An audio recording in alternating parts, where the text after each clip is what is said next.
The dog who yelled mouse! There once was a little dog who was afraid of mice. It didn't matter what kind of mouse, big or small, grey or white, fast or slow. The dog was terrified of them. Everyone in the family knew the little dog was afraid of mice. Mum and Dad knew. Even the cat knew that he was afraid of mice. Whenever the little dog would see a mouse, he would bark loudly, "Mouse! Mouse! Mouse!" And someone in the family would come running. They would find the mouse, take it outside, and set it free far away where the dog didn't have to worry about it. One day, the dog decided to play a joke on his family. While he was lying on his blanket, he pretended to see a mouse. He barked, "Mouse!" And sure enough, the boy, the girl, Mom and Dad came running. Even the cat came running to help the poor, scared dog. Meow. The only problem was, there was no mouse. The little dog barked happily and wagged his tail. "Very funny," said the boy. "Ha ha," said the girl. "Meow," said the cat. "One of these days we are not going to believe you," said Mom and Dad. But the little dog thought it was a funny joke, and he liked it when everyone came running. So the next day, he tried it again. "Mouse!" he barked, even though there wasn't a mouse in sight. And sure enough, the boy, the girl, Mom and Dad came running. Even the cat came running to help him. Meow. But again, there was no mouse. The little dog barked happily again. "That's not funny," said the boy. "You think you're so funny," said the girl. "Meow," said the cat. "You'll see, one of these days we're not going to believe you," said Mom and Dad. Later that night, the little dog was heading to the kitchen for a snack. He looked at the floor and there it was. A real mouse. The dog barked, "Mouse!" He waited for the boy to come help him. But the boy never came. He barked again, louder this time, "Mouse!" He waited for the girl to come. But the girl never came either. Now the dog was getting really scared. Where was everyone? He barked with all his strength, "Mouse!" He waited for Mum or Dad. But no one came. The little dog began to whimper and shake. But still, no one came to help him with the mouse. Finally, he ran to the boy. "Didn't you hear me barking, Mouse?" the dog asked. "Yes," said the boy. "But I didn't believe you." He ran to the girl. "Didn't you hear me?" the dog asked. "Yes," she said, "but I didn't believe you either." He ran to Mum and Dad. "Didn't you hear me barking, Mouse?" the dog asked. "Yes," said Mum and Dad, "but we didn't believe you." Everyone said they didn't believe him, except the cat. The cat just said meow. The little dog learned an important lesson that day. If you don't always tell the truth, people might not believe you when it really matters. From then on, he promised to be honest so his family would always know when he truly needed help. And that's why it's so important to always tell the truth, boys and girls. When we're honest, people know they can trust us, and they'll come running when we really need them. But if we play tricks or tell fibs like the little dog in the story, it can be hard for others to know when we are telling the truth. The end. Bobo the Duck. Farm adventures. But there was one thing that made her sad. She couldn't fly. All the birds soared through the sky, but Bobo would flap, jump, and fall right back down.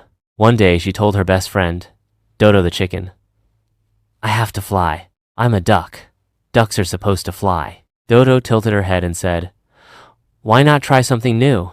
What if you strapped a fan to your back?" Bobo's eyes lit up. "That's brilliant." They rushed to see Mesh the sheep, the farm's best builder, and a big fan of silly experiments. "I need your help," said Bobo. "Let's build a flying fan." Mesh grinned. Let's do it. But first, safety helmet. Together, they tied a big fan to Bobo's back and placed a tiny helmet on her head. Ready? Said Mesh. Born ready, Bobo shouted. They turned on the fan. Whirr!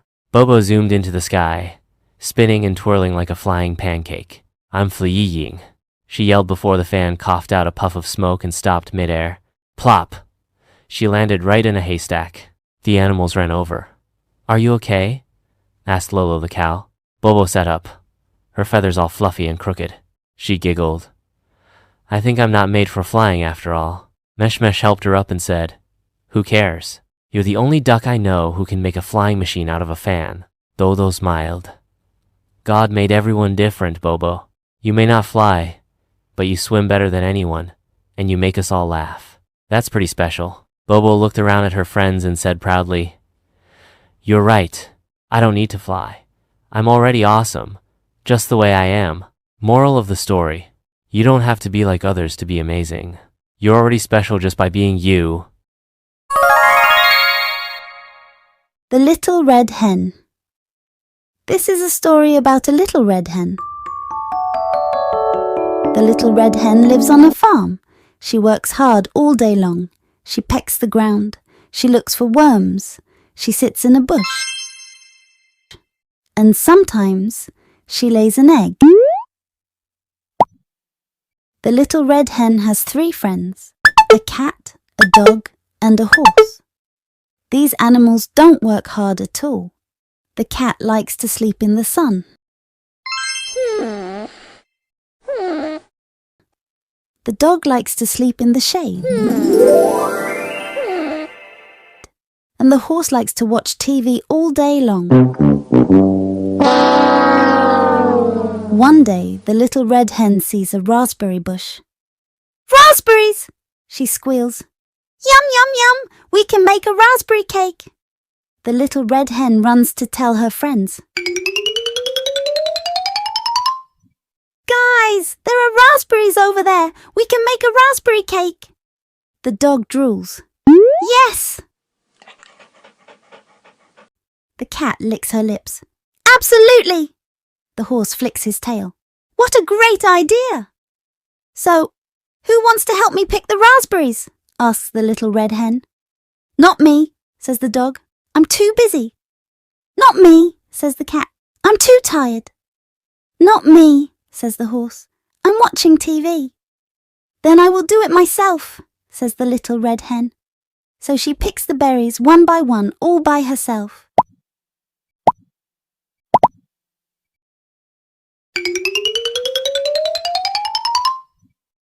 Okay, now we need flour and sugar and milk and butter, says the little red hen. Who wants to help me get them? Not me, says the dog. I'm too busy. Not me, says the cat. I'm too tired.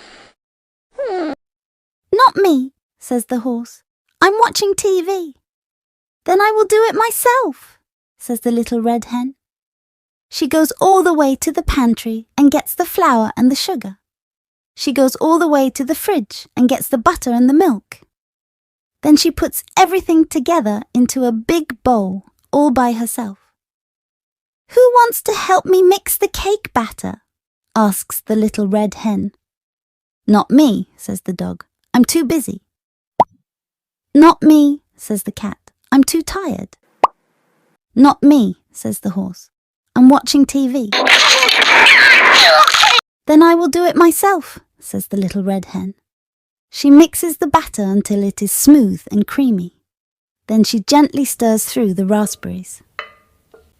She pours the batter into a cake tin. Do do do do do do do do do do do. Ha ha ha ha ha ha ha ha. Then she puts it in the oven, all by herself. Tick-tock, tick-tock. Soon there is a delicious smell coming from the kitchen. The dog can smell it. The cat can smell it. The horse can smell it too. They all rush to the kitchen. The little red hen takes the cake from the oven. She puts it on a plate and sprinkles it with sugar. So, who wants to help me eat this cake? Asks the little red hen. Me, says the dog. Me, says the cat. Me, says the horse. I don't think so, says the little red hen. You would not help me make this cake, so you will not help me eat it. She runs away with the cake and eats every last crumb, all by herself. Hey, Castro, the avocado! Sorry. Do we know each other? Me, don't you remember me? I'm Marlo Ballo. We made up the tree. Hey, Marlo. I didn't recognize you. You've changed a lot, brother. How did you get here? Oh, you can't even imagine, Castro. It was a long and hard journey. First, a man with a stick came and knocked me off the tree. They put me in a truck and took me to a factory. There, they washed me with a suspicious liquid. They cut me in half. They ripped out my heart. And they skinned me alive, Castro. Huh? Brother, how cruel. But the worst was yet to come. They mashed me and mixed me with 40,000 strangers.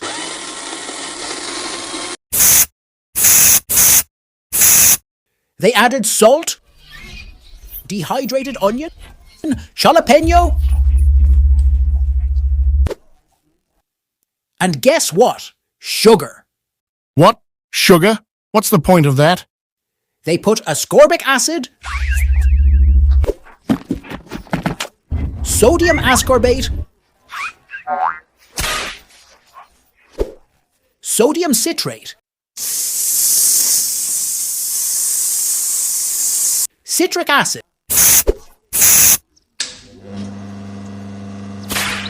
and potassium sorbate on me. They added cilantro,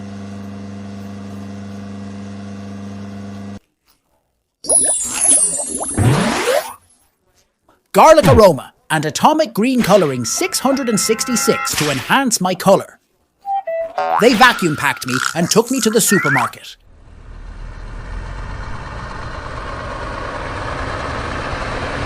A man who passed by bought me, brought me to his house. And that's it. Here I am. Wow. That was a long and hard journey indeed. You see, was it hard for you to get here too? Nah, bro. I stayed quietly in the tree until I ripened and fell by myself. A man picked me up, brought me to his house, and here I am. Look at you. So you are that thing they call natural. 100%, my friend. No preservatives, no colorants, only one ingredient. Yeah. But also a really short life, right? All right, avocados. Get ready, 'cause you're about to star on my toast. No, not you. The other one. First, the natural one. Okay, wait, let me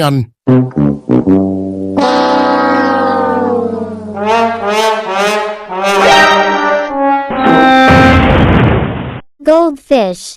Hello, friends. What should we do today? I'm excited to play and swim. Red fish. I'm excited too.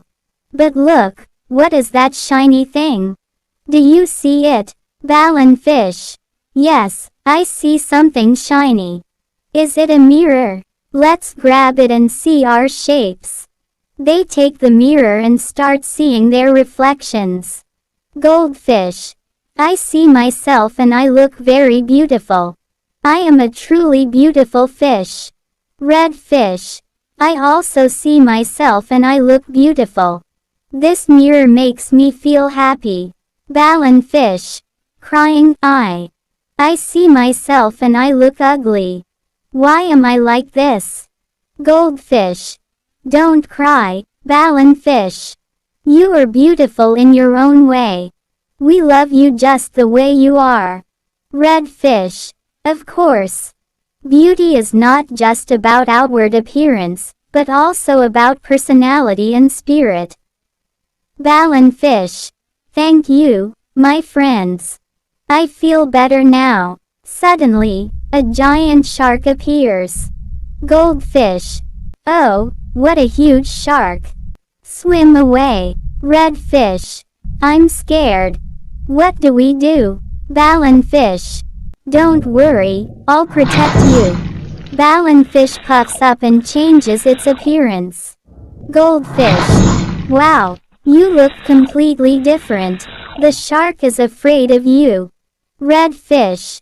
You're amazing. I'm proud to be friends with someone like you. Ballon Fish. Thank you, my friends. This proves that we all have something that sets us apart and makes us different and special. My friends, if you like the story, please press the like button and subscribe to the channel. Bye.